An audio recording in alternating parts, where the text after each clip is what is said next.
Hello friends, ഞാൻ ഷീബ ടെസി. പുതിയൊരു വീഡിയോയിലേക്ക് എല്ലാവർക്കും സ്വാഗതം. മുളകിട്ട മീൻകറിയും വേണ്ട, തേങ്ങ അരച്ച മീൻകറിയും വേണ്ട, എന്നാൽ ഇത് രണ്ടുമല്ലാത്ത രീതിയിൽ വളരെ ടേസ്റ്റി ആയിട്ടുള്ള ഒരു മീൻകറിയുടെ റെസിപ്പി ആയിട്ടാണ് ഞാനിന്ന് വന്നിട്ടുള്ളത്. അപ്പോൾ എൻ്റെ റെസിപ്പി ഇഷ്ടമായാൽ ഒന്ന് ലൈക്ക് ചെയ്യാൻ മറന്നു പോകരുതേ. പുതിയ ഫ്രണ്ട്സ് ആരെങ്കിലും കാണുന്നുണ്ടെങ്കിൽ ഒന്ന് സബ്സ്ക്രൈബ് ചെയ്ത് തന്നെ ഒന്ന് സപ്പോർട്ടും കൂടെ ചെയ്യണം കേട്ടോ. അപ്പോൾ ഈ സ്പെഷ്യൽ മീൻകറി തയ്യാറാക്കുന്നത് എങ്ങനെയാണെന്ന് നോക്കാം. ഇതിനായിട്ട് വലിയൊരു സവാള ഞാൻ ചെറുതായിട്ട് അരിഞ്ഞെടുത്ത് വെച്ചിട്ടുണ്ട്.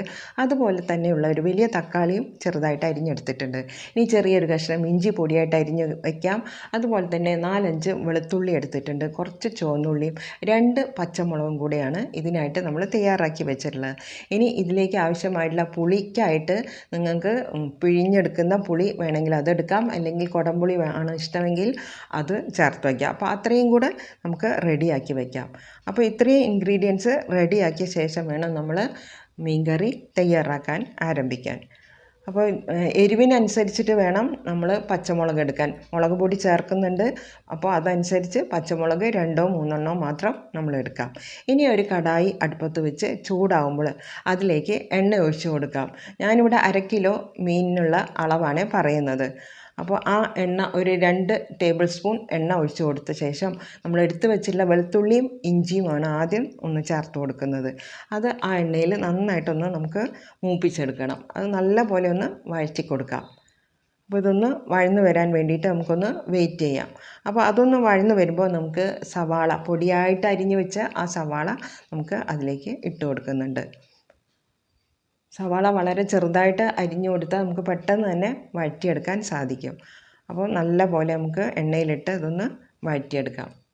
ഇപ്പോൾ തേങ്ങയ്ക്കൊക്കെ ഭയങ്കര വിലയാണല്ലോ. അപ്പോൾ തേങ്ങ അരച്ച കറി താല്പര്യമുള്ളവരായിരിക്കും കൂടുതൽ പേരും. അപ്പോൾ പക്ഷേ തേങ്ങ അരയ്ക്കാതെ ആ തേങ്ങ അരച്ച അതേ ടേസ്റ്റ് തന്നെയാണ് നമ്മൾ ഈ കറി തയ്യാറാക്കുന്നത്. അപ്പോൾ ഉള്ളി പകുതി ഒന്ന് വഴന്ന് വരുമ്പോൾ നമുക്ക് തക്കാളിയും കൂടെ അതിലേക്ക് ചേർത്ത് കൊടുക്കാം. അപ്പോൾ വലിയൊരു തക്കാളി തന്നെയാണ് ഞാൻ എടുത്തിട്ടുള്ളത്. ഇനി ഇത് പെട്ടെന്നൊന്ന് വഴന്ന് വരാൻ വേണ്ടിയിട്ട് ഒരു 1/2 ടീസ്പൂൺ ഉപ്പ് കൂടെ ഞാൻ അതിലേക്ക് ഇട്ട് കൊടുത്തിട്ടുണ്ട് കേട്ടോ. ഇനി ഒരു മീഡിയം ഫ്ലെയിമിൽ ഇത് നമുക്ക് ഇളക്കി നന്നായിട്ടൊന്ന് വഴറ്റി കൊടുക്കാം. ഇപ്പോൾ ഇതാ ഉള്ളിയും തക്കാളിയും നമ്മൾ ഇട്ട് കൊടുത്ത ഇഞ്ചി വെളുത്തുള്ളി എല്ലാം ഒരുപോലെ നന്നായിട്ട് വഴന്ന് വന്നിട്ടുണ്ട്. ഇനി അതിലേക്ക് നമുക്ക് പൊടികളാണ് ചേർത്ത് കൊടുക്കേണ്ടത്. 1/2 ടീസ്പൂൺ മഞ്ഞൾപ്പൊടി ചേർത്ത് കൊടുക്കുന്നുണ്ട്. 1 ടേബിൾ സ്പൂൺ മുളക് പൊടി, പിന്നെ 1 ടീസ്പൂൺ മല്ലിപ്പൊടിയാണ് ചേർത്ത് കൊടുത്തിട്ടുള്ളത്. മുളക് പൊടി കൂടുതലും അതിനേക്കാൾ കുറച്ച് കുറവാണ് മല്ലിപ്പൊടി ചേർത്ത് കൊടുക്കേണ്ടത്.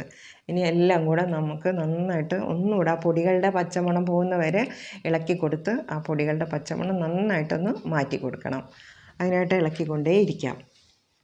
വളരെ ടേസ്റ്റി ആയിട്ടുള്ളൊരു മീൻ കറിയാണ് കേട്ടോ. അപ്പോൾ ഇത് നന്നായിട്ടൊന്ന് വഴന്ന് വരട്ടെ. ആ പൊടികളെല്ലാം നല്ല പോലെ ആ പച്ച ചുവ നന്നായിട്ട് പോകണം, എന്നാൽ മാത്രമേ കറിക്ക് നല്ല ടേസ്റ്റ് കിട്ടുള്ളൂ. അപ്പോൾ അതൊക്കെ നന്നായിട്ട് വഴന്ന് വരുമ്പോൾ ഒന്ന് തണുത്ത ശേഷം നമുക്കത് മിക്സിയുടെ ജാറിലേക്ക് മാറ്റി കൊടുക്കാം. മിക്സിയുടെ ജാറിലേക്ക് ഇട്ട് കൊടുത്ത് കുറച്ച് വെള്ളം ഒഴിച്ച് കൊടുത്ത് നമുക്ക് ആദ്യം ഒന്ന് ക്രഷ് ചെയ്തെടുക്കാം. അതിനുശേഷം കുറച്ചുകൂടെ വെള്ളം ഒഴിച്ച് കൊടുത്ത് നല്ല പേസ്റ്റ് പോലെ അരച്ചെടുത്ത് കൊണ്ടുവരാം. ഇപ്പോൾ ഞാൻ അരച്ചെടുത്ത് കൊണ്ടുവന്നിട്ടുണ്ട്. ഇനി ഇത് ഒരു മീൻ ചട്ടിയിലേക്കാണ് ഒഴിച്ചു കൊടുക്കുന്നത്. മിക്സിയുടെ ജാറ് കഴുകിയ വെള്ളവും കൂടെ അതിലേക്ക് ഒഴിച്ചു കൊടുക്കുന്നുണ്ട്. ഇനി ഇത് ഫ്ലെയിം ഓണാക്കി നമുക്ക് തിളപ്പിക്കാൻ ആരംഭിക്കാം. ഇനി ഈ സമയത്ത് നമുക്ക് ഇതിലേക്ക് പിഴിഞ്ഞ് വെച്ചിട്ടുള്ള പുളിവെള്ളം ഒഴിച്ചു കൊടുക്കാം. ആ പച്ചമുളകും കൂടെ അരിഞ്ഞത് അതിലേക്ക് ഇട്ട് കൊടുക്കാം. ഞാൻ 1 പച്ചമുളകേ ഇട്ട് കൊടുത്തിട്ടുള്ളൂ കേട്ടോ, നല്ല എരിവുള്ള പച്ചമുളകാണ്. പിന്നെ 1 പിടി കറിവേപ്പിലയും കൂടെ ഇട്ട് കൊടുത്തിട്ടുണ്ട്. ഇനി നിങ്ങൾക്ക് എത്രത്തോളം വേണം ഇതിൻ്റെ കൺസിസ്റ്റൻസി, തിക്നെസ്, ഗ്രേവിയുടെ തിക്നെസ് അനുസരിച്ചിട്ട് കുറച്ചുകൂടെ വെള്ളം വേണമെങ്കിൽ ചേർത്ത് കൊടുക്കാം. ഞാൻ ഈ ഒരു കട്ടിക്കാണ് കറി തയ്യാറാക്കുന്നത്. ഇനി ഫ്ലെയിം വെച്ച് നമുക്കതൊന്ന് തിളപ്പിച്ചെടുക്കാം. ഈ സമയത്ത് കറിക്ക് ആവശ്യമായിട്ടുള്ള പുളിയും അതിലെ ഉപ്പും എല്ലാം നമ്മൾ ഇപ്പോൾ ഒന്ന് പരിശോധിക്കാം. ഇനി കറി നന്നായിട്ട് തിളച്ച് വരുമ്പോൾ അതിലേക്ക് കഴുകി വെച്ചിട്ടുള്ള മീൻ ചേർത്ത് കൊടുക്കാം. ഞാനിവിടെ നെത്തോലി മീനാണ് ഇട്ട് കൊടുക്കുന്നത്, ചെറിയ മീൻ. അയില വെച്ച് ചെയ്യാം, വേറെ നല്ല വില കൂടിയ നല്ല മീൻ വെച്ചും ഇതുപോലെ ചെയ്തെടുക്കാം, കറി ഉണ്ടാക്കിയെടുക്കാം. അപ്പോൾ നെത്തോലി മീനും കൂടെ അതിലേക്ക് ഇട്ട് കൊടുത്ത് ഫ്ലെയിം ഒന്ന് മീഡിയത്തിലാക്കിയിട്ട് നമുക്ക് ഇതൊന്ന് നന്നായിട്ട് കഷ്ണങ്ങളെല്ലാം ഒന്ന് വെന്ത് വരാൻ വേണ്ടിയിട്ട് ഒന്ന് വെയിറ്റ് ചെയ്യാം. ചെറുതായിട്ടൊന്ന് ഇളക്കി കൊടുത്താൽ മതി. ഇപ്പോൾ ഇവിടെ നല്ല ടേസ്റ്റി ആയിട്ടുള്ള കറി ഇവിടെ തയ്യാറായിട്ടുണ്ട്. ഈ സമയത്ത് ഉപ്പും പുളിയും എല്ലാം ഒന്ന് നമുക്ക് നോക്കാം. ഇനി ഫ്ലെയിം ഓഫ് ആക്കാം.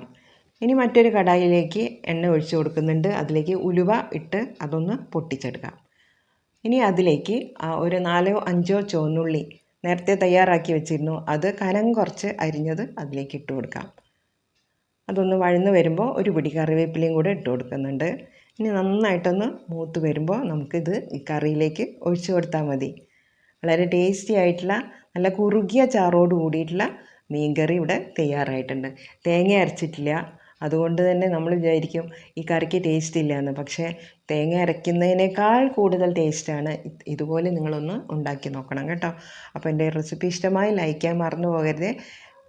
പുതിയ ഒരു വീഡിയോസുമായിട്ട് വരുന്നത് വരെ താങ്ക് യു ഫോർ വാച്ചിങ്.